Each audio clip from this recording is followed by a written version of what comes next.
When I first moved to Greystone, people warned me about the living statues scattered around the city squares, but I thought it was just a quirky tourist thing, until last Friday night, when I learned the truth about what they really are. I was heading home late, cutting through the old cathedral plaza, when I noticed one of the statues, a woman draped in stone robes, standing in a place I swore she hadn't been that morning.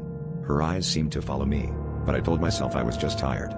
As I walked past, I felt cold fingers close around my wrist, pulling me in so close I could see cracks in her stony face.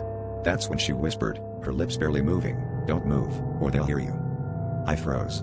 Around us, the other statues, dozens of them, seemed to shift, inching closer without making a sound. Their faces were twisted in silent screams, hands reaching out as if trying to warn or grab me. The woman's grip tightened, her eyes darting to the shadows slithering between the statue's feet. I realized then, these weren't performers, and they weren't statues. They were people, trapped, holding perfectly still to avoid something far worse lurking in the city.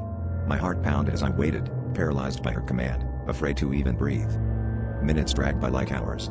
The shadows grew darker, swirling around us, brushing the edges of my shoes. I caught glimpses of movement, elongated limbs, hollow eyes, faces that never quite formed. The woman holding me trembled, sweat beading on her stone-cold skin. "If they think you're alive, they'll take you," she hissed. Suddenly, one of the statues, an old man, twitched, his fear getting the better of him. Instantly, the shadows surged, enveloping him as he let out a muffled scream. When the darkness receded, the space he'd occupied was empty, the stone plinth cracked in half. When the square was silent again, the woman finally released my wrist, her face already hardening back into that blank, eternal stare. "You need to leave this city," she whispered, voice barely audible. "We're not the ones you should fear." I stumbled away, too terrified to look back.